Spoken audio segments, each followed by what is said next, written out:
मैं एम नफीस रशीद, आप देख रहे हैं भारत न्यूज। 2022 विधानसभा चुनाव सर पर हैं। बता चुका हूं कुंदरकी से कि शायद, जैसे मुझे सूत्रों के हवाले से खबर मिल रही है कि हो सकता है कि 15 जनवरी तक उत्तर प्रदेश में आचार संहिता लग जाए और चुनाव का बिगुल बज जाए। पर देख सकते हैं, कैमरा ज़रा दिखाइएगा कि काफ़ी लोग मुझसे बात करने के लिए आ गए हैं। और गांव की एक खासियत मैंने देखी है कि गांव के अंदर मीडिया वालों के पहुंचने पर मस्जिद से और मंदिर से ऐलान कर दिया जाता है कि गांव के लोगों से बात करने के लिए मीडिया आई है, और सब आ जाते हैं और अपनी बात कहने के लिए बिल्कुल तैयार नज़र आ रहे हैं। मुझे जानना चाहूँगा कि चुनाव से पहले यहाँ के विधायक ने, जो मौजूदा विधायक हैं, उन्होंने क्या काम किया है, गांव के अंदर कितने लोगों को कॉलोनी मिली है, सड़कों की हालत क्या है, वो दिखाऊंगा भी और बात भी करूंगा। बने रहिएगा मेरे साथ। सबसे पहले बात करना चाहूँगा, क्या नाम है आपका? मेरा नाम इब्राज सलमानी है। इब्राज साहब, थोड़ा जानना चाहते हैं कि गांव के अंदर कितनी संख्या है? इस गांव के अंदर तकरीबन 2500 संख्या है। अच्छा। मुजफ्फरपुर टांडे के 3 गांव लगते हैं, टांडा, गामड़ी, मिलक। ठीक ठीक। तो टांडे की ग्राम पंचायत है। जो यहाँ पर पिछले 5 साल तक विधायक रहे हैं, उनका नाम जानते हैं आप? जी जानते हैं, चुन्नू सिंह है जी। अनीसुर रहमान बताया गया है मुझे। रहमान 5 साल पहले थे।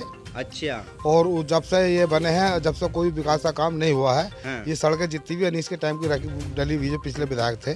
हाँ। उसके बाद अभी तक कोई काम यहाँ नहीं हुआ है। अच्छा। यहाँ प्रधान भी रहे हैं, प्रधान के टाइम पे भी कोई काम यहाँ खनन का सड़कों का नहीं हुआ, नाली पाली सब ऐसे। जो प्रधान रहे वही अब विधायक हैं? जी, चुन्नू सिंह विधायक हैं। अच्छा। कोई काम हमारे गांव के अंदर विकास का नहीं हुआ है। नहीं, विधानसभा कांट है ना ये? जी, कांट विधानसभा सर ये। अच्छा। ये कांट तो कुल मिलाकर मुस्लिम बहुल क्षेत्र है, और भाई बताया जाता है कि लगभग 80% वोट जो है वो मुस्लिमों का है। नहीं, 80% नहीं है, बराबर है, बराबर 50-50। 50-50। अच्छा। 50-50 वोट है। हाँ। बाकी यहाँ हिंदू मुसलमानों कोई भेदभाव नहीं रहा है। हाँ। सब हम लोग बहुत प्यार मोहब्बत से रहते हैं, ना कोई हिंदू को और ना मुसलमानों को कोई परेशानी हमें नहीं रही है। बाकी ये नेता जो है हम लोगों को भेदभाव करने की कोशिश कर रहे हैं। गाँव में क्या समस्या है? विकास का काम नहीं हो रहा, बच्चे बेरोजगार फिर रहे हैं, कोई सुनवाई किसी की नहीं हो रही है। हमारे बच्चे भी पढ़े हुए हैं, बाकी किसी को नौकरी कोई सुविधा नहीं है। और सभी परेशान है, महंगाई चरम सीमा पे है।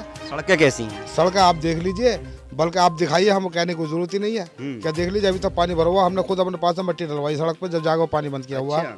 विधायक से तो कभी तो कहा होगा आपने कि भाई मट्टी की जरूरत है, डलवाइए। हमने बहुत कहा है साहब, 5 साल से कह रहे हैं हम, तो रोने पर कोई सुनवाई नहीं हो रही हमारी। अच्छा जी। कॉलोनी का भी कोई जिक्र नहीं? कोई जिक्र अभी तक, कोई मकान हमारे गाँव के अंदर नहीं, लेके विधायक तक भी नहीं? जी नहीं। अच्छा। कोई मकान नहीं बना हमारे गांव के अंदर। सब ऐसे ही है, बेचारे जैसे रहते, और गरीबी रेखा को और नीचे आ गए। किसान है वो परेशान है। तो नहीं, मिल वो पेमेंट नहीं दे रहा, यानी कि हर तरीके से कोई खुशहाली नहीं है। कल तो मजे आ गए विधानसभा में, किसानों की आय डबल की जा रही है, बुजुर्गों को डबल पेंशन मिलेगी, सबके भुगतान होंगे। जी, 1000 रुपये का सिलेंडर कर दिया। अच्छा। 100 रुपये का पेट्रोल कर दिया, वाकई आया दुगनी हो रही है। इसमें कोई शक नहीं है। हम तो सरकार का शुक्रगुजार हैं। कोई भीख मंगवाने के लिए तैयार है, हम लोग अब भीख ही मांगेंगे और क्या करेंगे। डबल आया, इतना कर दिया हमारे। सत्ता में बैठे लोग सुन लें इस बात को कि किस तरह जनता जानती है जवाब देना। कि भाई अगर मैं सवाल कर रहा हूं और बता रहा हूं कि योगी बाबा ने किस तरह विधानसभा के अंदर कल ऐलान कर दिया कि भाई किसानों की आय डबल होगी और बुजुर्गों को पेंशन डबल मिलेगी, और जो लोगों को पेंशन मिल रही थी विकलांगों को, उनको भी डबल कर दी गई है, और महंगाई भत्ता बढ़ाया जाएगा। कई सारी चीज़ों पर राहत दी है उत्तर प्रदेश सरकार ने, पर यहाँ एक तंज कस दिया गया कि सिलेंडर महंगा है। थोड़ी और भी बात करते हैं, काफ़ी लोग यहाँ पर मौजूद हैं मेरे साथ में। इस तरह दिखाइए कैमरा। भाई कौन कौन मुझसे बात करने के लिए तैयार है? तो बात करने के लिए काफ़ी लोग तैयार हैं मेरे साथ में। क्या नाम है सर आपका? मेरा नाम है मोहम्मद सफ़ी। सफ़ी साहब जी। सफ़ी साहब जानना चाहते हैं कि जैसे कि भाई 5 साल के अंदर सुनिए मेरी बात, 5 साल के अंदर ये दावा किया जा रहा है कि कॉलोनी काफ़ी लोगों को मिली है। क्या आपके गांव में मिली है लोगों को? हमारे यहाँ कोई कॉलोनी नहीं मिली। जो भी खड़ंजा बिछाया आज तक, हाजी रिजवान खाना बिछाया। अच्छा। ये मैन रास्ते पे है, किसी विधायक ने है कलवटी लिया के। तो अब के क्या? अनीस ने वाली सड़क बनवाई बस। अब के क्या? आपका तो 2022 विधानसभा आपका कुछ ना है। नहीं तो कुछ ना है, तो आप क्या तैयारी करके बैठे हैं चुनाव को लेकर? अब चुनाव को जो पार्टी हमें देखेगी वो हम देखेंगे। पिछली बार किसने देखा? पिछली बार तो खैर हो ही गया, जैसे भी हुआ। तो ये कैसे पता पड़ेगा आपको कौन देखेगा? आपका तो जनता खुद देख लेगी, वैसे ही क्या देख रही है। मान लो फिर गलत लिया। महंगाई को देख कर देख रही है जनता। अच्छा। तो मान लो फिर गलत चुन लिया आपने, उसने ही महंगाई कर दी। ना महंगाई ना होगी। जिसे आप लाएंगे वो महंगाई नहीं करेगा? ना ना, वो सरकार महंगाई ना करती। दर्शक सुन रहे हैं हमारे, आप गारंटी दे रहे हैं इस बात की कि जिसे आप लाएंगे वो अब महंगा नहीं अब करेगा? इनसे कर लो बात। अरे नहीं, अब किससे बात कर रहे हैं बताइएगा भाई। जब मैं बात कर रहा हूँ कि भाई जिसको आप चुन रहे हैं और वो महंगाई नहीं करेगा, तो इसका भी दावा होना चाहिए, क्योंकि आपका वोट, आपकी सरकार बनेगी और आपके वोट से ऐसी सरकार बननी चाहिए जो महंगाई ना बढ़ाए, जनता की बात सुने, जनता के काम आए। तो बने रहिएगा मेरे साथ। देश के फाइनेंस मिनिस्टर देख लें कि किस तरह से अर्थव्यवस्था चलती है गाँवों की। मैं पहुंचा हूं कांट के एक गांव में, दिखाई रहा हूं गांव के लोगों को, बात भी कर रहा हूं। क्या नाम है आपका? अमन। अमन। अमन, क्या क्या बेच रहे हैं और क्या खरीद रहे हैं? बाल खरीद रहे, सिर के बाल औरतों के। महिलाओं के जो सर के बाल होते हैं, तो क्या है मतलब ये जो कंघा करती हैं वो, उसके बाद में जो बचते बाल हैं उनको तुम खरीदते हो? हैं? हाँ, अच्छा, तो ये क्या भाव खरीदते हो आप? ये हम खरीद रहे 2500 को। 2500 को? जी। दिखाएंगे बाल? बाल देख। जरा बाल भी देख लीजिएगा भाई। ये वही बाल हैं जो महिलाएं कंघा करती हैं, उनके सर से उतर जाते हैं। कंघा करते हुए, बाल सीधा करते हुए, फ्रेश करते हुए, यानी कि बाल टूट जाते हैं, और ये इसका कारोबार हो रहा है। शायद मुझे नहीं लगता कि भाई छोटे सिस्टम को ये मालूम होगा कि एक छोटा सा कारोबार ये, और कोई समझता होगा कूड़ा कचरा है ये। और यहाँ कितना भाव बताया आपने? 2500 रुपये। 2500 रुपये किलो। ये बाल जो महिलाओं के टूट जाते हैं, ख़राब हो जाते हैं, या कंघा करने के बाद में जो इकट्ठा वो पुड़िया सी बना लेती हैं, और ये बुढ़िया के बाल बेचते हैं। जी, बुढ़िया के बाल 2 रुपये का एक पैकेट। और बदले में ये भी बाल भी लेते हैं। बुढ़िया के बालों से असली बाल लेते हैं। हाँ। लेते हो देते हो? जी। मतलब बालों से बाल लेते हैं, ये खाने वाले बाल देते हैं और सर वाले बाल लेते हैं। तो कुल मिलाकर ये एक अर्थव्यवस्था है गांव की, और ये ज़रूरी है जानना कि भाई किस तरह से गांवों के अंदर छोटे छोटे काम होते हैं और लोग अपना जीवन यापन करते हैं। मैं एक ऐसे घर में पहुंच चुका हूं जिसकी मुझे गांव वालों ने शिकायत की, और मैंने ढूंढा कर और जानने की कोशिश करता हूं कि भाई इस परिवार को अब तक कॉलोनी क्यों नहीं मिली है। जिस तरह से टीवी पर बैठ के और अखबारों के माध्यम से बड़े बड़े विज्ञापनों के ज़रिए वादे किए जा रहे हैं कि सरकार तो बहुत दे रही है। मानता हूं ये भी कि लोगों को मिले भी हैं घर, और मैंने घर वो दिखाए भी हैं। मैंने हसनपुर, अमरोहा के कुछ गांवों के अंदर ये अपनी खबर में दिखाया कि भाई लोगों को आवास, प्रधानमंत्री आवास योजना के तहत कॉलोनियाँ मिली, यानी कि मकान मिला है, या कॉलोनी बोल देते हैं मकान मिलने को, उसके पैसे मिलने को। थोड़ी सी बात करना चाहूँगा। मैं इस समय हूँ टांडा में। टांडा विधानसभा कांट, मुरादाबाद, उत्तर प्रदेश। चुनाव भी चल रहा है, और चुनाव के समय ही अगर ये बात ना पूछी जाए तो शायद मैं समझता हूँ कि आला अधिकारी व प्रशासनिक अधिकारी व जो सरकार में बैठे लोग हैं वो नहीं पहचान पाएंगे कि उन्होंने पूरे 5 साल क्या किया है। क्या नाम है आपका? नसरीन जहां। नसरीन, कभी आपने ग्राम प्रधान को या विधायक को अपने घर बनाने के लिए कॉलोनी की मांग की? हाँ, की थी कई बार, पर कोई सूचना ही नहीं मिली उधर से।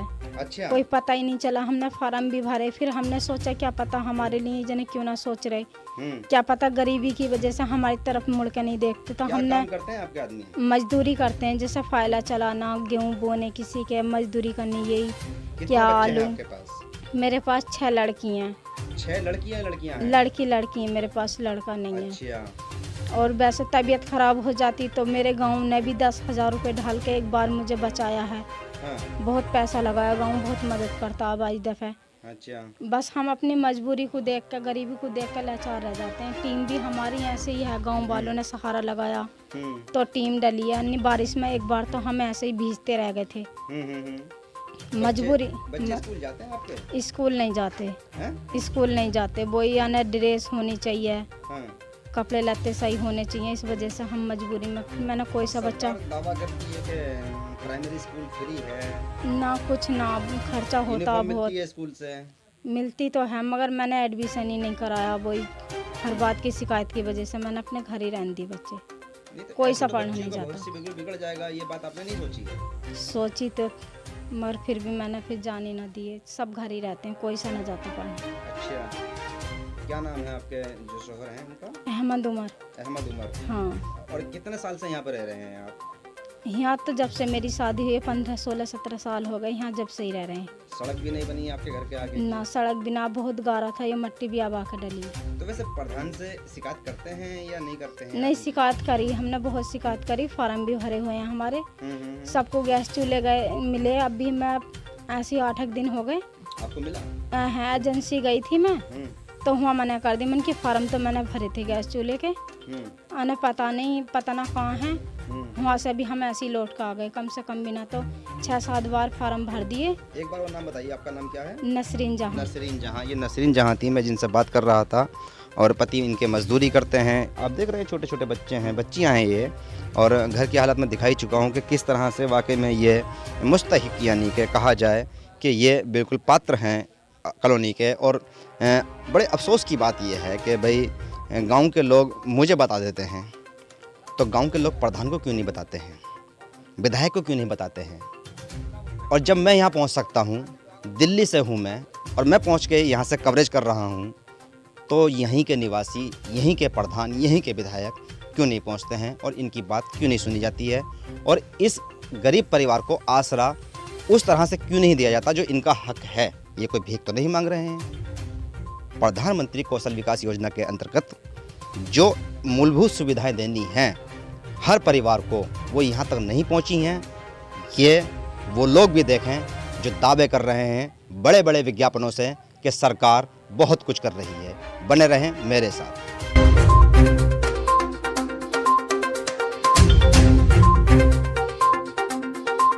आहिस्ता आहिस्ता जैसे गांव की ओर बढ़ रहा हूं, गांव के अंदर घूम रहा हूं, एक से बढ़कर एक परेशानी सामने आ रही है। मुजफ्फरपुर टांडा, ये टांडा गांव है, और मुझे 4 से 5 परिवारों का ये मालूम हुआ है। हो सकता 6 भी हों, 7 भी हों और 10 भी हों। ये तो ज़रूरत है विधायक को सोचने की और प्रधान को सोचने की कि भाई उसके रहते हुए ये गांव के अंदर लोग छूट कैसे गए जिनको कॉलोनी नहीं मिली है। क्या नाम है आपका? नसरीन। नसरीन। जी। नसरीन, कितने सदस्य हैं आप परिवार में? 4 बच्चे 2 हैं? बच्चे 2 हैं। ये 4 सदस्य बता रही हैं। और कॉलोनी की मांग की आपने प्रधान से, विधायक से? कही जी हमें मना कर दी नदी। क्यों? क्या पता क्या मैं तो नु क्या मैं कर देंगे करते ही ना जी। तो मने करने में और टालने में फ़र्क हो गया ना? हाँ, तो टाल दिया या मना कर दिया? टाल ही दिया, कह दें ना करवा देंगे ऐसे कह दें, फिर कुछ करते ही ना। गांव वालों ने मुझे बताया आपका घर के 2 भाई हैं आप लोग, आपके जो पति हैं, और दोनों को घर कॉलोनी नहीं मिली है, गरीब परिवार हैं, जाके देखिए मिली है। तो मैं यहाँ आ गया हूँ आपके यहाँ पर। विधानसभा चुनाव आ रहे हैं, जानती हैं विधानसभा चुनाव किसे कहते हैं? नहीं जानती हैं। वोट तो डालती होंगे आप? हाँ, वोट तो डाले हैं। वोट डालते हैं? क्यों डालते हैं वोट आप?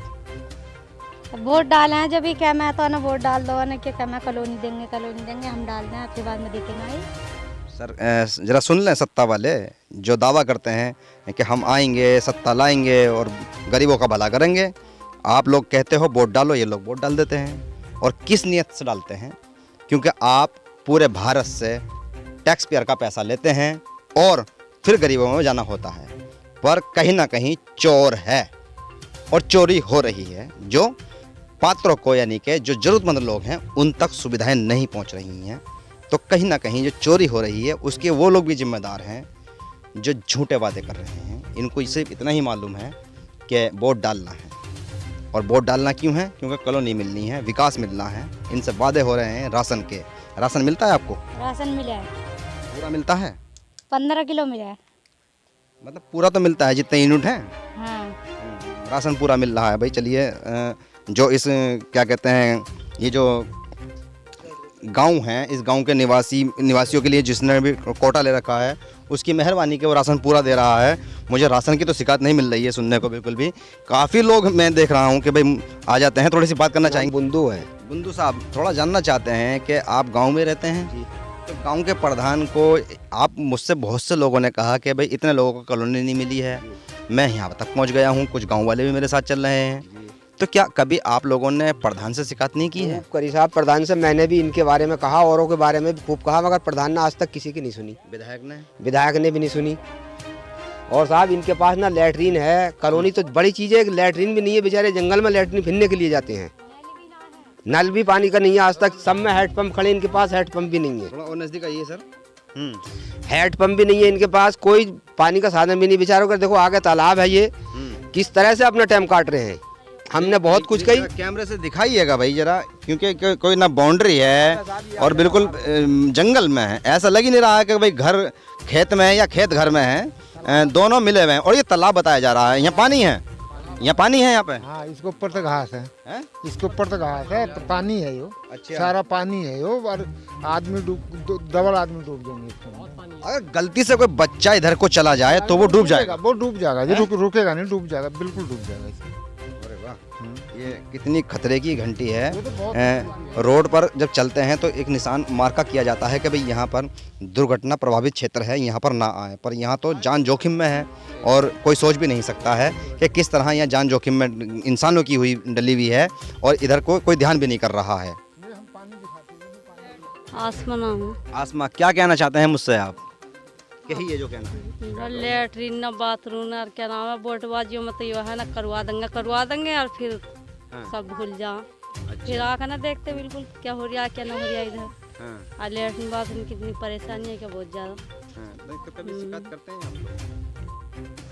शिकायत तो कर रही है, क्या नाम है, कोई सुनवाई ना हो रही तो क्या होगा, शिकायत कर भी। पहचान पत्र बना है आपका, वोटर आई कार्ड है हाँ, और उसके जरिए वोट आ जाता है आपका। आ जाओ और डालेंगे वोट तो। अच्छा, तो वोट तो गांव में डालते होंगे या गांव से बाहर डालते हैं? गाँव में डालें। अच्छा, तो आपके जब नेता आएंगे वोट मांगने के लिए तो क्या कहेंगे? अब क्या कहें, मैं क्या नहीं पड़े ना दे देंगे, और क्या कहें। अच्छा, अब वोट ही ना देंगे जब ऐसा करेंगे तो। नहीं, पीछे से आवाज़ क्यों लगा रहे हैं आप? आइए मेरे पास। सर हसमत अहमद। हसमत अहमद साहब, आप पीछे से आवाज़ लगा रहे हैं, वोट ही नहीं देंगे, क्यों? सर कई बार तो मैंने भी कहा प्रधान जी से। गैर कानूनी है वोट ना देना? जी, सिक्योरिटी से नहीं सर, सिक्योरिटी से भी कहा मैंने, इस मकान के लिए और लैट्रिन बाथरूम के लिए इनके सर। हाँ। कई बार मैंने कहा कि इनकी लैट्रिन बाथरूम बनवा दो, मगर उन्होंने मना कर दिया। कॉलोनी भी मकान कुछ नहीं देते। तो आप नाराज हैं? जी बिल्कुल नाराज है।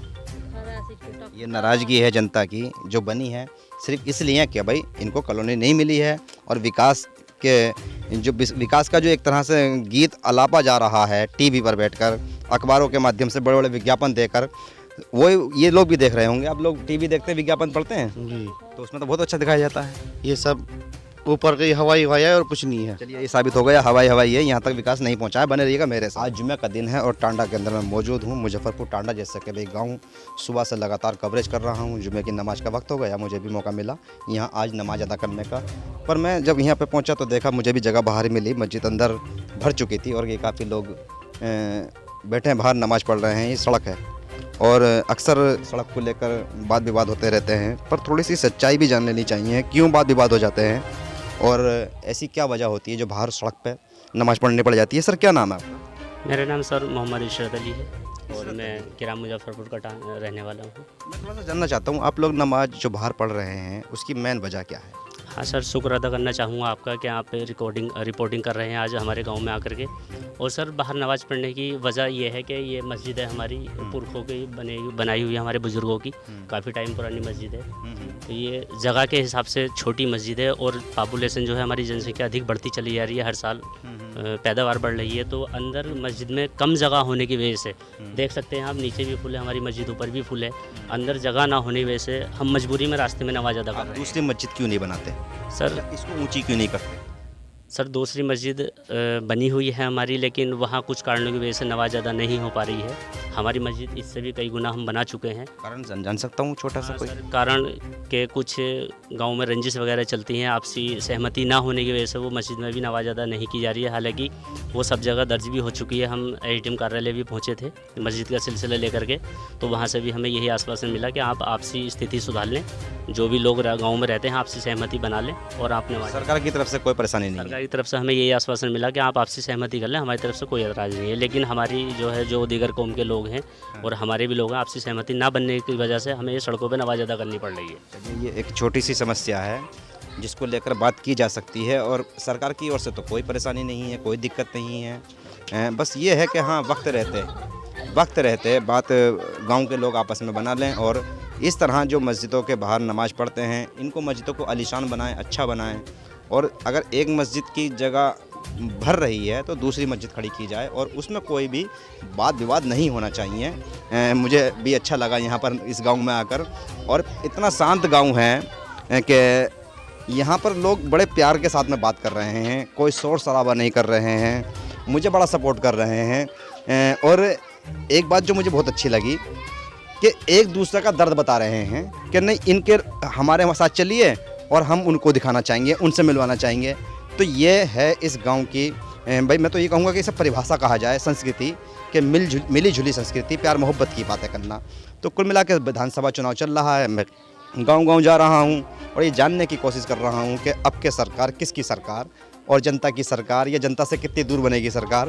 तो कुल मिलाकर ये भी एक अपने आप में एक जुमे का दिन होना और मेरा यहाँ आना भाई मुझे तो बेहतर लगा। और जो अधिकारी हैं, जो प्रशासनिक अधिकारी हैं, वो इस चीज़ को अच्छी तरह समझ लेंगे किस तरह गांव के अंदर जो गांव वाले भाईचारा बना कर रहना चाहते हैं तो उनका भाईचारा बना हुआ कैसे रहे। तो जो मस्जिद की जगह है अगर गांव वालों ने बना ली है तो उसको चालू किया जाए और इसी तरह से शांति और अमन का एक पैगाम दिया जाए। बने रहिएगा मेरे साथ।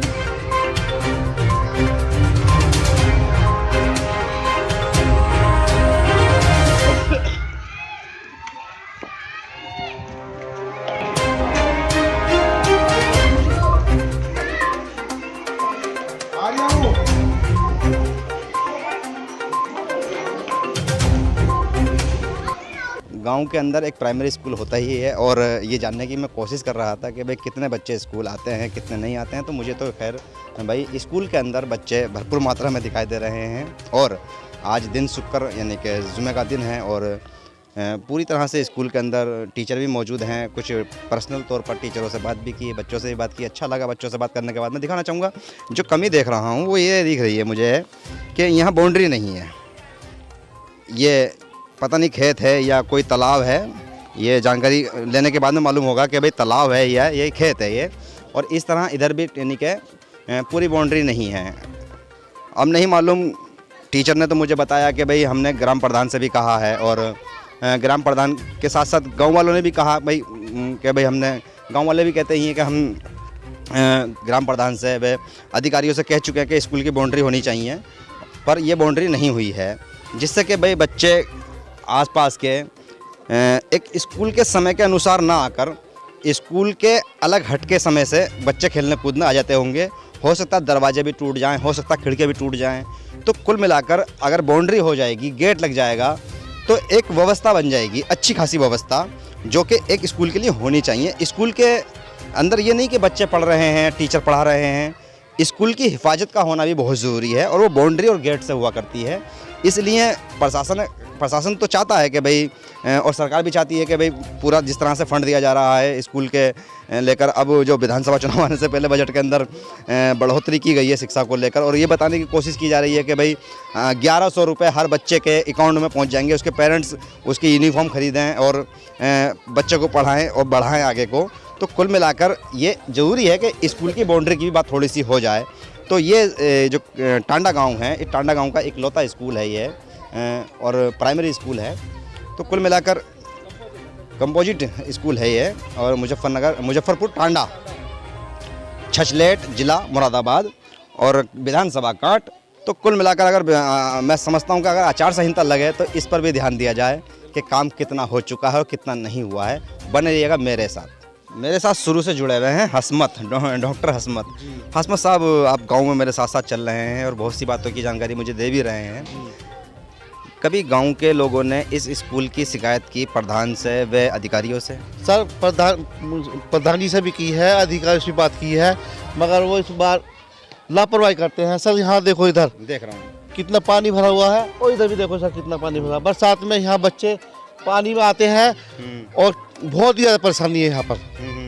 तो कुल मिला के जैसे कि मुझे भी कुछ लोगों ने बताया है ये कि गांव में स्कूल के अंदर पानी भर जाता है बरसात के अंदर और बाउंड्री ना होने की वजह से बहुत बड़ी दिक्कत का सामना यहाँ के पढ़ने वाले बच्चों को व टीचर को भी करना ही होता होगा। अब ऐसा नहीं कि टीचर अलग से होते हैं, टीचर जब तक रहते हैं जब तक के बच्चे रहते हैं और स्कूल जब चलता है तो भाई दोनों का कॉम्बिनेशन होना बहुत ज़रूरी हो जाता है। तो कुल मिलाकर गांव के लोगों की भी जिम्मेदारी है और गांव के लोगों के साथ साथ ग्राम प्रधान व विधायक की भी जिम्मेदारी है कि बाउंड्री का कार्य और वे पानी भराव का कार्य को जल्द से जल्द निपटारण किया जाए। और इसके बाद में यानी कि देखते हैं कि कैसे शिक्षा आगे नहीं बढ़ेगी। तो शिक्षा का बढ़ने का जो स्तर है वो स्कूल से शुरू होगा, ना कि दफ्तरों से। मुजफ्फरपुर टांडा बहुत ऊपर से हूँ और सांस थोड़े से फूल रहे हैं यहाँ तक आने में, क्योंकि कैमरे से आपको महसूस हो रहा होगा कि भाई ऊंचाई का कितनी ऊंचाई पे पहुंच चुका हूं मैं। और ये सारा टांडा है गांव, और बहुत बड़ा गांव है। पूरे गांव के लोगों से बात करने के बाद में ऐसा महसूस हुआ है कि पूरा गांव तैयार है विधानसभा में चुनाव के वोटों को डालने के लिए, और इंतज़ार कर रहा है कि कितनी जल्दी से विधानसभा चुनाव की घोषणा हो और हम वोट करें। परिवर्तन की भी बात कर रहे हैं और कुछ मिलीजुली प्रतिक्रिया देने के साथ साथ ये भी कोशिश कर रहे हैं कि सरकार कोई ऐसे काम दे चुनाव से पहले जिससे कि भला हो जाए। और आम जनमानस तो वही मांगता ही है, क्योंकि सब जानते हैं आजकल टैक्स पेयर के पैसे से ही सरकार चलती है, और ये उनका अधिकार भी है। अगर मांग रहे हैं तो कुछ गलत नहीं मांग रहे हैं। ये मुरादाबाद कांड विधानसभा है और टांडा इसका गांव है। 3 गांवों की एक ग्राम प्रधानी होती है यहाँ पर, ग्राम पंचायत जिसको कहते हैं। और हिंदू मुस्लिम की जो आबादी है वो मिली जुली है, बराबर की है। और ऐसा कुछ भी नहीं पूरे गांव के अंदर कि कोई भेदभाव देखने को मिला हो, या यूं कहा जाए कि किसी तरह का कोई रंजिशन मामला। सब मिलजुल के रहते हैं। एक राशन कोटे की, राशन डीलर की भी दुकान यहाँ पर है एक, और पूरा गांव उससे राशन लेता है। गांव वालों ने कहा कि राशन पूरा मिलता है। स्कूल की हालत थोड़ी सी खस्ता नज़र आई है, और मस्जिद का मैंने दिखाया है। और मंदिर पे भी मैं गया था। मंदिर ज़रा देखिएगा, यहाँ से मंदिर भी दिखाई दे रहा है। गांव में एक मस्जिद है और एक मंदिर है, और छोटे छोटे मंदिर अलग हैं। स्कूल के पास में मैंने मंदिर देखा है। तो इस तरह से मैं गया मंदिर पे भी, पर वहाँ पे मुझे पुजारी नहीं मिले, और मंदिर की कोई कमेटी भी शायद नहीं है। कई लोगों से जानकारी करने के बाद मालूम हुआ कि कोई है नहीं, वरना थोड़ी जानने की कोशिश करते कि भाई मंदिर कैसे चलता है और मंदिर की कमेटी कैसे चलती है। हमने मस्जिद के बारे में थोड़ी सी बात जानने की कोशिश की। जुम्मे का दिन था, लोग नमाज़ पढ़ रहे थे, मैं भी नमाज़ पढ़ने के लिए खड़ा हो गया और जाना कि भाई क्यों नमाज़ बाहर पढ़ी जा रही है। तो बताया गया कि मस्जिद तो बनाने के लिए तैयार बैठे हैं, तैयार कर सकते हैं, प्रशासनिक अधिकारी इजाज़त नहीं दे रहे हैं, सिर्फ इस डर से कि कहीं गांव में कोई मतभेद ना हो जाए, मनभेद ना हो जाए। पर गांव के लोगों ने कहा कोई मतभेद नहीं है, कोई मनभेद नहीं है, बस परमिशन मिलने की देर है, और मस्जिद के बाहर नमाज नहीं होगी, मस्जिद के अंदर नमाज होगी और दूसरी मस्जिद में भी नमाज होगी। तो कुल मिलाकर चुनाव से पहले अगर प्रशासन ये तैयारी कर रहा है तो ये सब तैयारियां हैं, इनको कीजिए। मैं एम नफीस रशीद, आप देख रहे थे भारत न्यूज़।